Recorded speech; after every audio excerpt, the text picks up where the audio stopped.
دیکھیے اسلام میں راتوں کے تہوار کا کوئی تصور نہیں ہے. اسلام میں جتنے بھی تہوار ہیں وہ دن کی روشنی میں ہیں. عید الفطر، عید الاضحیٰ، یہ ہمارے دو تہوار ہیں جس میں ہم سیلیبریٹ کرتے ہیں ایک دوسرے کو. یہ دن کی روشنی میں ہمیں بتائے گئے ہیں. غیر مسلموں کے تہوار رات کو ہوتے ہیں، جیسے عیسائیوں کے تہوار کرسمس آپ دیکھیں رات کو ہوتا ہے. تو اس کی وجہ یہ ہے کہ اسلام نے دن کی روشنی میں تہوار رکھے ہیں.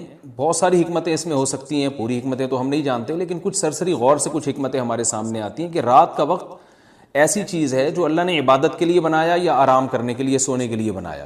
رات میں اگر آپ سیلیبریٹ کریں گے کسی بھی عمل، یعنی کوئی خوشی منائیں گے، تو اس میں انسان کی گناہوں کی طرف توجہ زیادہ جاتی ہے.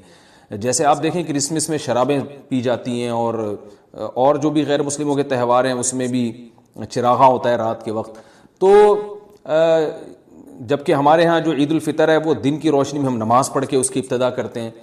تو آپ کہہ سکتے ہیں کہ شب برات کو کوئی تہوار تو نہیں مانتا. تو دیکھیں تہوار زبان سے ماننا ضروری نہیں ہے. آپ اپنے عمل سے جب کوئی ایسا کام کرتے ہیں جو تہواروں میں کیا جاتا ہے تو اس کا مطلب یہ ہوا کہ آپ اس کو تہوار مان رہے ہیں، یعنی آپ اس کو ایک خوشی کا دن مان رہے ہیں.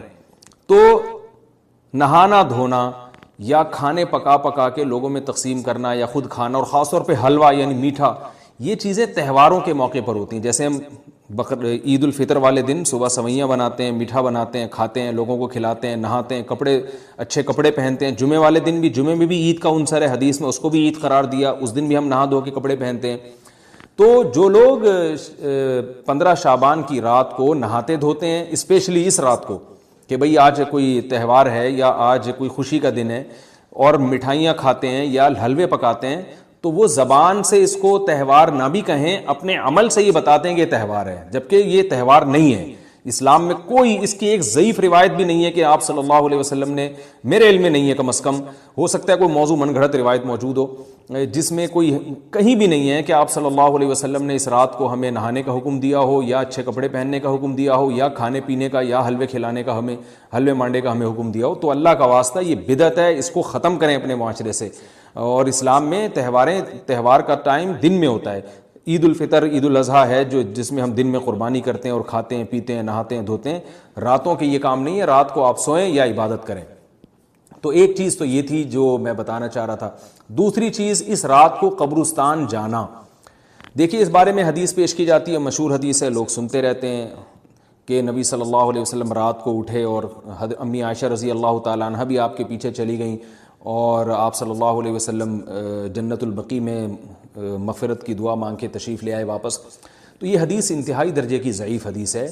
اور ایک تو ضعیف حدیث ہے، دوسری بات یہ کہ اگر ہم تھوڑی دیر کے لیے فرض کر لیں یہ صحیح حدیث ہے اور ہم کہتے ہیں کہ بھئی نبی صلی اللہ علیہ وسلم نے یہ عمل کیا ہے، تو صحابہ میں سے کسی سے ضعیف حدیث سے بھی ثابت نہیں ہے کہ کوئی اس رات قبرستان گئے ہوں. حضرت ابو بکر کے بارے میں کوئی روایت نہیں ملتی کہ اس رات قبرستان گئے ہوں، حضرت عمر کے بارے میں کوئی روایت نہیں ملتی، یہ کسی ایک صحابی کے بارے میں نہیں. تو آپ مجھے بتائیں کہ یہ کیسی سنت ہے کہ جو صحابہ کی سمجھ میں نہیں آئی اور ہماری سمجھ میں آ گئی ہے.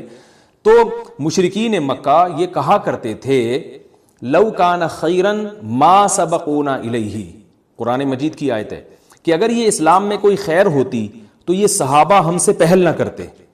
یہ صحابہ نے ہم سے پہل کیا ہے، اس کا مطلب ہے یہ اسلام خیر کا کام نہیں ہے. تو مشرکین کو صحابہ سے چونکہ نفرت تھی، اس لیے کہتے تھے کہ یہ چونکہ اسلام کو فالو کر رہے ہیں تو یہ اس کی علامت ہے کہ اسلام خیر نہیں ہے، کیونکہ خیر میں تو ہم صحابہ سے آگے ہوتے ہیں. اپنے بارے میں ان کا یہ اس خوش فہمی میں مبتلا تھے وہ. لیکن ہماری رائے کیا ہے؟ ہم یہ کہتے ہیں کہ لو کان خیرا لسبقونا الیہ. وہ کہتے تھے لا سبقونا، ہم کہتے ہیں لسبقونا، کہ اگر کوئی بھی خیر کا کام ہے تو صحابہ ہم سے ضرور اس میں پہل کریں گے. یہ ہو نہیں سکتا کہ خیر کا کام ہم کریں اور صحابہ نے نہ کیا ہو. تو اسی طرح میں یہ عرض کرتا ہوں کہ دیکھیں اگر قبرستان جانا اس رات میں سنت عمل ہوتا تو صحابہ یقیناً جایا کرتے. کوئی ایک صحابی تو گیا ہو. یہ کیسی بات ہے جو صحابہ کی سمجھ میں نہیں آئی اور ہماری سمجھ میں آ رہی ہے اور ہم قبرستان جا رہے ہیں اس رات کو. چلیں اگلا اسٹیپ تھوڑی دیر کے لیے فرض کر لیتے ہیں کہ نبی صلی اللہ علیہ وسلم جو ایک رات قبرستان گئے، فرض کر لیں وہ حدیث بھی صحیح ہے. یہ بھی فرض کر لیں کہ صحابہ اگرچہ نہیں گئے مگر ہم صحابہ سے بھی زیادہ آگے نکلنے کی کوشش کرتے ہیں اور صحابہ کو سمجھ میں نہیں آیا، ہمیں سمجھ میں آ گیا. تو چلیں فرض کر لیں تھوڑی دیر کے لیے کہ اس رات کو جانا ہم سنت مان لیتے ہیں، آپ کے دلائل ہم مان لیتے ہیں اور صحابہ کی سمجھ میں نہیں آئے لیکن ہماری سمجھ میں زیادہ آ رہا ہے، ہم فرض کر لیتے ہیں مان لیتے ہیں کہ اس رات قبرستان جانا سنت ہے، تو آپ مجھے بتائیں نبی نے جو عمل جس طرح سے کیا ہو اس طرح سے سنت ہوگا، یا آپ اپنی طرف سے جس کو ہم پشتوں میں کہتے ہیں اخپل طریقے سے کرنا سنت ہے؟ نبی نے فجر کی 2 رکعتیں پڑھی ہیں اور ہر رکعت میں 2 سجدے کیے ہیں، آپ اگر فجر کی 3 رکعتیں پڑھیں گے تو کیا نماز ہو جائے گی آپ کی؟ اب آپ دلیل میں یہ کہیں کہ نبی نے فجر کی نماز پڑھی ہے تو مجھ پر بھی لازم ہے، تو بھائی نبی نے پڑھی ہے تو جیسے نبی کے پڑھنے سے آپ پر پڑھنا لازم ہو گیا، تو جس طرح سے پڑھی ہے اسی طرح پڑھنا لازم ہوگا، اخپل طریقے سے پڑھنا لازم نہیں ہوگا۔ تو اسی طرح یاد رکھیں، فرض کر لیں کہ نبی قبرستان گئے ہیں اور یہ قبرستان جانا سنت ہے، تو نبی کس طرح گئے ہیں اور کتنی دفعہ گئے ہیں؟ نبی رات کو چپکے سے اٹھ کے گئے ہیں، کوئی کسی کو آپ نے جمع نہیں کیا، کسی کو بتایا تک نہیں، جو اس حدیث سے پتہ چل رہا ہے ہمیں، اگرچہ یہ ضعیف حدیث ہے لیکن فرض کر لیں یہ صحیح ہے، تو کہیں پتہ بھی نہیں چل رہا، چپکے سے قبرستان گئے اور چپکے سے واپس آئے، اور پوری زندگی میں ایک دفعہ گئے، جبکہ ہمارے ہاں ہر سال قبرستان میں لوگ جا رہے ہیں، جب بھی شب برات آتی ہے لوگ قبرستان جاتے ہیں، ہر سال نبی ایک دفعہ گئے اور آپ ہر سال جا رہے ہیں۔ نمبر 2، جاتے جتھوں کی شکل میں، نبی تو چپکے سے گئے ہیں، تو آپ رات کو 2-2:30 بجے ذرا چپکے سے اٹھیں اور تنہائی میں جب قبرستان میں وحشت ہو اور اندھیرا ہو اور وہاں قبرستان جائیں، اتنا دم ہے آپ میں، تو ہم کہیں گے بھئی آپ نے نبی کی سنت کو زندہ کیا ہے۔ لیکن آپ تو جتھوں کی شکل میں جا رہے ہیں، نہا دھو کے جا رہے ہیں، خوشبو لگا کے جا رہے ہیں، تیار ہو کے جا رہے ہیں، اور جو کچھ وہاں خرافات ہو رہی ہیں قبرستان میں وہ تو ساری دنیا کو معلوم ہے، میلے ٹھیلے لگے ہوئے ہیں وہاں پہ، گولے گنڈے بک رہے ہیں، برگر بک رہے ہیں، گول گپے بک رہے ہیں وہاں پہ، اور پھول الگ بک رہے ہیں، ہار پھول قبروں پہ چڑھانے کے لیے۔ کیا بدماشی ہے یہ، کیا منہ دکھائیں گے رسول اللہ صلی اللہ علیہ وسلم کو قیامت کے دن؟ آپ کے سامنے کیا وہ حدیث نہیں ہے کہ نبی صلی اللہ علیہ وسلم نے فرمایا کہ روایت میں آتا ہے کہ کچھ لوگ قرب میدان حشر میں آئیں گے تو ان کے چہرے ایسے ہوں گے جیسے میری امت کے چہرے ہوتے ہیں، میری امت کی شکل ہوتی ہے، حدیث کا مفہوم میں بیان کر رہا ہوں۔ تو جب وہ حوض کوثر کا پانی پینے کے لیے میرے پاس آئیں گے تو فرشتے ان کو بھگائیں گے، سحقن سحقن، تو آپ صلی اللہ علیہ وسلم پوچھیں گے یہ تو میری امت ہے، آپ تو فرشتے کیا کہیں گے کہ یہ آپ کی وہ امت ہے جنہوں نے آپ کے دنیا سے جانے کے بعد دین میں ایسی چیزیں ایجاد کر لی تھیں جن کا آپ نے حکم نہیں دیا، تو آپ کیا فرمائیں گے؟ سحقن سحقن، دور کرو ان سے۔ تو ایسا نہ ہو کہ ہم قیامت کے دن رسول اللہ صلی اللہ علیہ وسلم کی شفاعت سے محروم ہو جائیں۔ تو اللہ کا واسطہ قبرستان مت جائیں اس رات، گھر میں بیٹھیں آرام سے، یہیں بیٹھ کے میت کے لیے مغفرت کی دعا کریں، اور اگر آپ سمجھتے ہیں نہیں یہ حدیث بالکل صحیح ہے اور جانا لازمی ہے تو پھر تنہائی میں جائیں، ایسے قبرستان کا انتخاب کریں جہاں آپ کے علاوہ کوئی بھی نہ ہو، اور پھر چپکے سے جائیں اور پتلی گلی سے واپس آ جائیں آپ۔ اگرچہ ہم تو اس کو بھی نہیں مانتے لیکن اگر کرنا ہے تو پھر اس طریقے سے عمل کریں، اگر آپ حدیث کو فالو کرنا چاہتے ہیں آپ اپنے خیال کے مطابق۔ تو یہ 2 باتیں ہو گئی۔ ایک تیسری چیز کیا ہے؟ کیا قرآن اس رات میں نازل ہوا ہے اور تقدیر کے فیصلے اس رات میں ہوتے ہیں؟ دیکھیے قرآن میں 2 جگہ اللہ نے اس مضمون کو بہت وضاحت سے بیان کیا، ایک سورہ دخان میں انا انزلناہ فی لیلۃ مبارکہ کہ ہم نے اس کو مبارک رات میں نازل کیا، اور اللہ نے فرمایا فیہا یفرق کل امر حکیم، اس میں حکمت والے فیصلے ہوتے ہیں اس رات میں۔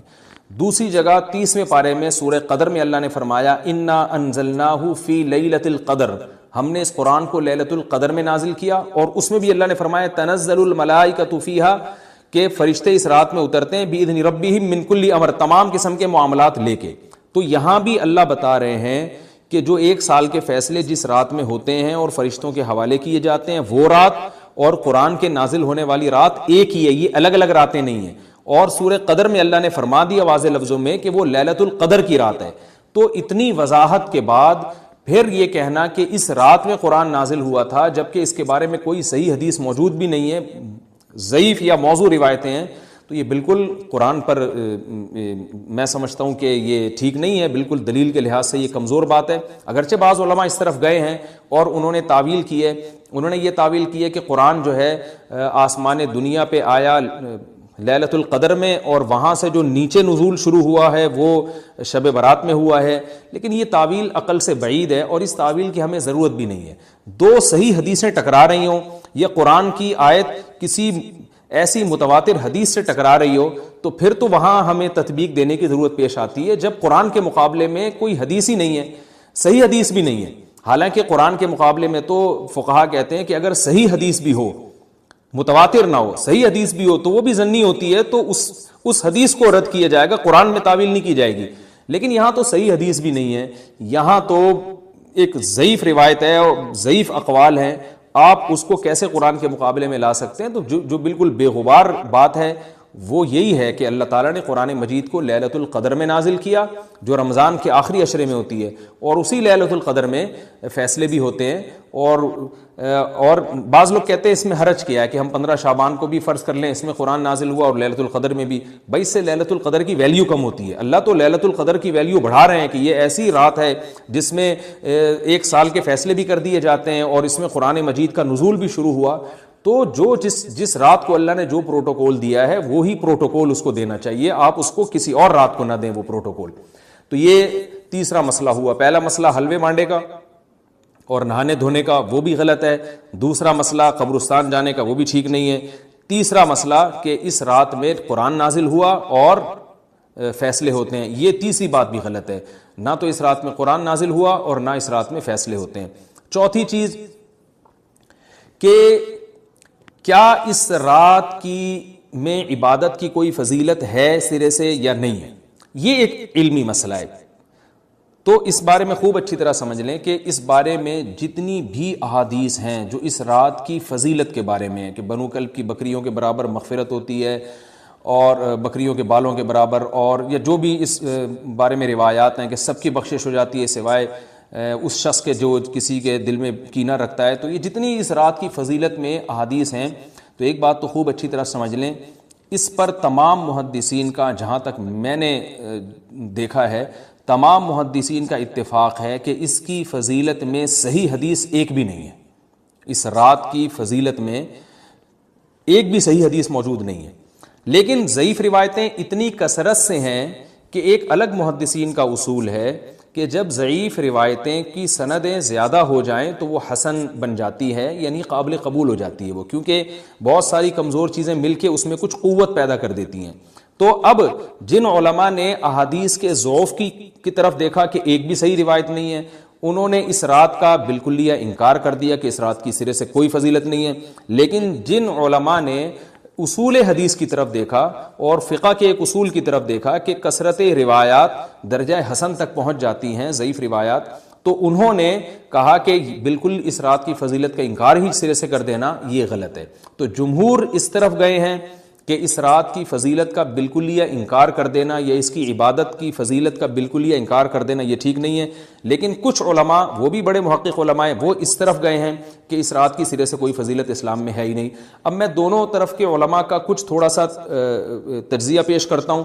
تو جو علماء یہ کہتے ہیں کہ اس رات کی فضیلت ہے اور فضیلت میں کثرت سے روایات ہیں اور اس میں بڑے بڑے علماء داخل ہیں، امام شافعی رحمہ اللہ تعالی جیسے مجتہد بھی ہیں جو اس رات کی فضیلت کے قائل ہیں۔ باقی ائمہ سے مجھے جو ہے نا امام ابو حنیفہ سے کچھ نہیں ملا اس رات کی فضیلت کے بارے میں، اور امام احمد ابن حنبل سے بھی مختلف روایات ملی ہیں، اس لیے میں جزم سے کسی اور امام کے بارے میں نہیں کہہ سکتا، لیکن امام شافعی سے بہرحال اس کی فضیلت صراحتاً منقول ہے، اگرچہ انہوں نے بھی اعتراف کیا ہے کہ اس کی روایات کے بارے میں جتنی اس بارے میں روایات ہیں وہ ضعیف ہیں، لیکن وہی ایک اصول ہے کہ جب ضعیف روایات بہت کثرت سے ہوتی ہیں تو درجہ حسن تک پہنچ جاتی ہیں۔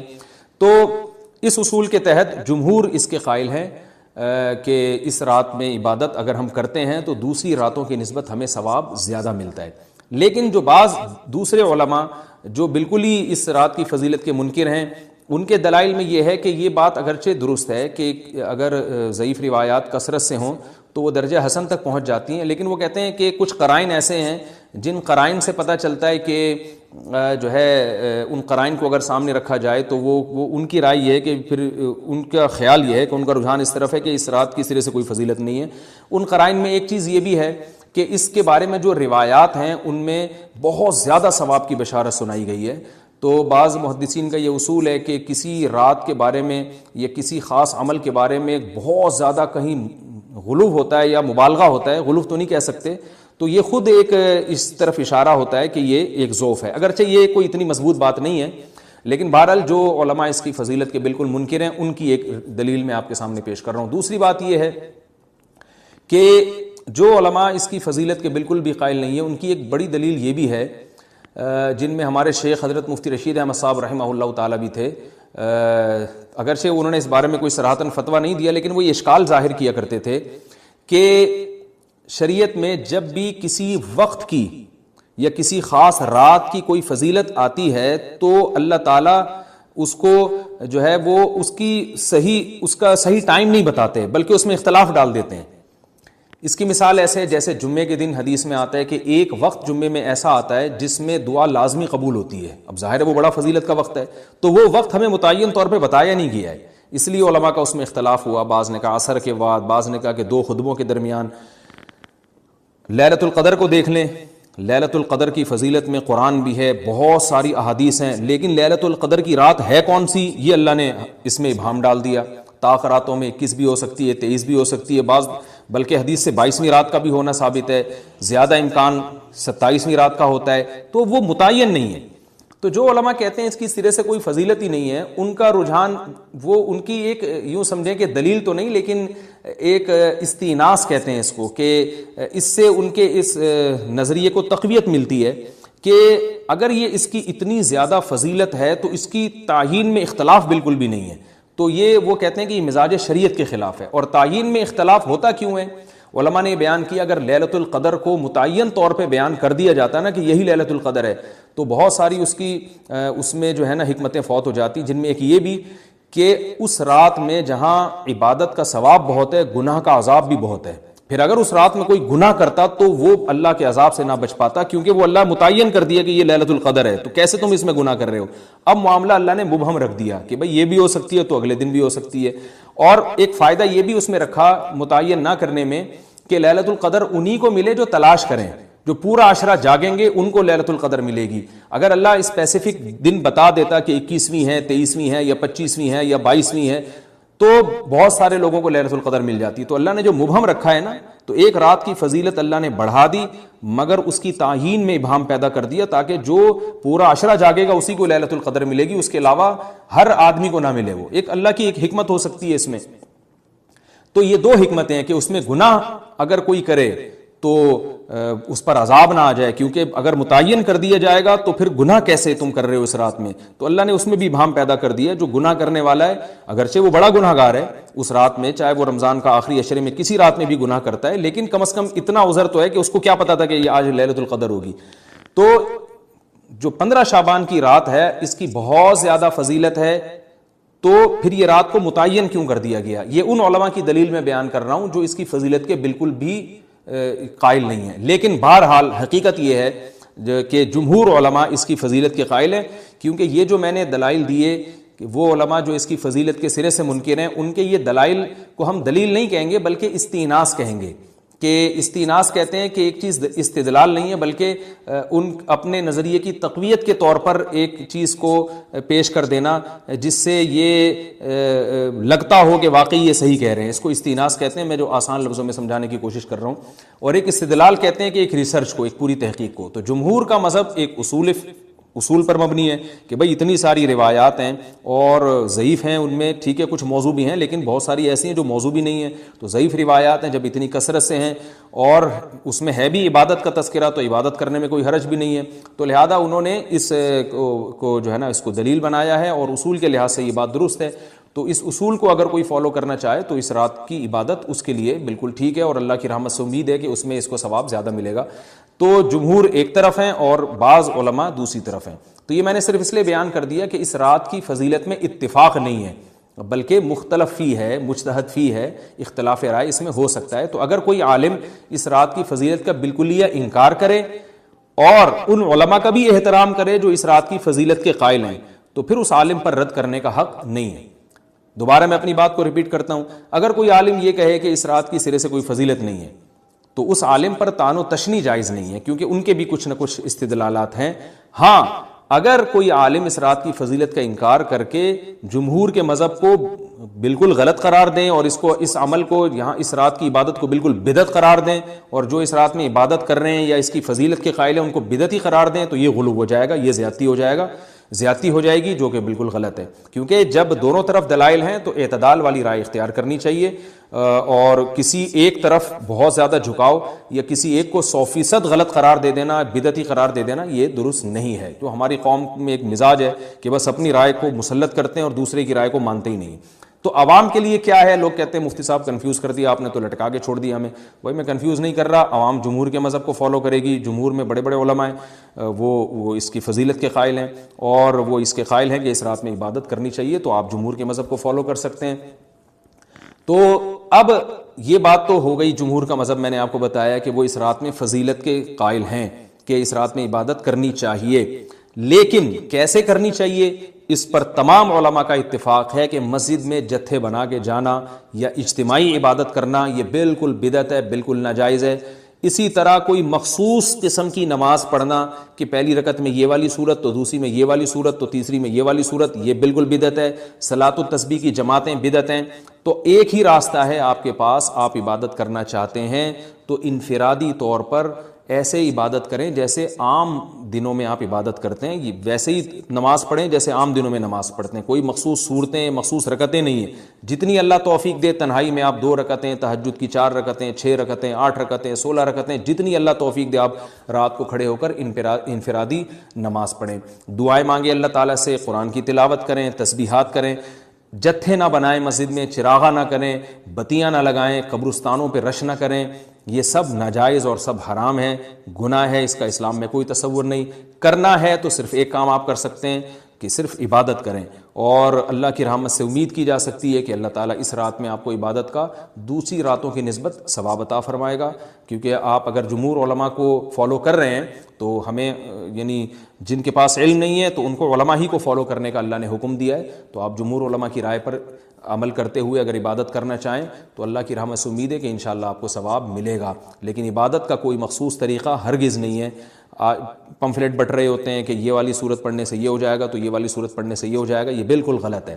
تو انفرادی عبادت ہوگی اور ایسے ہی عبادت کا طریقہ ہوگا جیسے پورے سال ہوتا ہے. نماز اسی طرح پڑھی جائے گی جیسے پورے سال پڑھی جاتی ہے، دعائیں مانگی جائیں گی. اپنے طور پر اجتماعی سطح پہ کوئی عمل نہ کیا جائے. اللہ تعالیٰ سے دعا ہے کہ اللہ تعالیٰ ہمیں سمجھنے کی، عمل کرنے کی توفیق عطا